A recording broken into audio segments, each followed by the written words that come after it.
Kung makabalo gani ka mo traces, ibig sabihin kabalo ka ani kung para asa ni siya.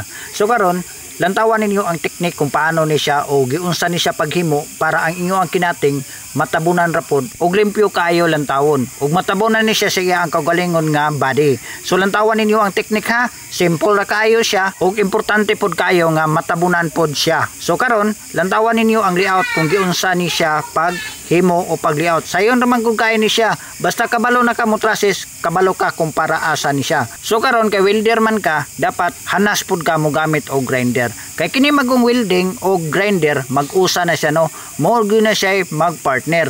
Kailangan kabalo ka mo welding, kabalo pud ka mo cutting. Kay sa tinuod man gud mga idol no, kini manggong grinder mag-cutting kay ni mga tubular o bisag unsa nga bakal imong katingon. Kung dili ka kabalo mo gamit, wala kay teknik mo gamit aning grinder, nako ayaw na lang gyud patuga-tuga kay delikado jud kay na siya kay madisgrasya ra gyud.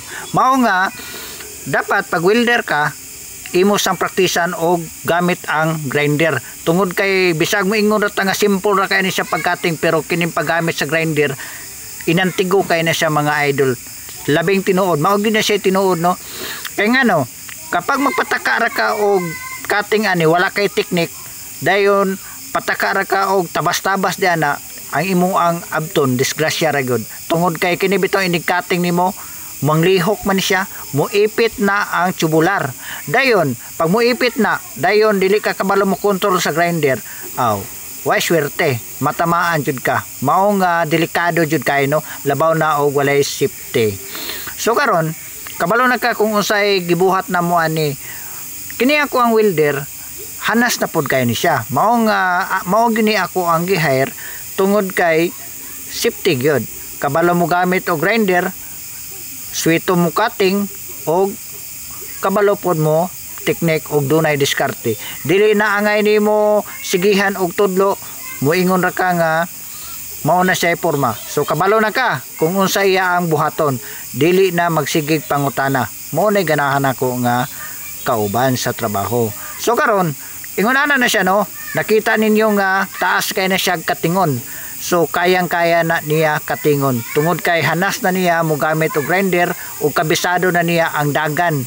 Ug asa padulong ng kinaon sa grinder didto na. Mao nga awato ninyo kung asa punta nino. Kay uban man god mo gamit og grinder baliktad. Mao nga ayaw gyud mo patuga-tuga kay pag kung naman goy proper nga posisyon kung unsay gisakto paghawid sa grinder, mao nga mosunod na lang gid puta para sa safety. Kay uban sa pakiro kayo no, moingon sila nga kanang sa paghawid ra, dili man go sa paghawid bitaw, pero do na magoy safety na. Kay ang paglagpot sa bala kung maipit na siya, dili tama-tamaan dito ra sa unahan mo lagpot, dili sa tuang agtang. Mao nga inantigod gyud. So kabalo na mo mga idol kung para asa nino. So ingon na ra ang teknik, di ba? Natabunan na siya sa iya ang kaugalingon nga body. So sulit kayo no. Kay kung gikating ra na siya diretso, open man na siya, buhanghang na siya. Kay wala gunay sulod ng tungaan ng tubular. Mao nga inantigo ingon na igon mo cutting mga idol. So kabalo na ka kung para asa ni. So kung welder ka, alam mo na yan, di ba?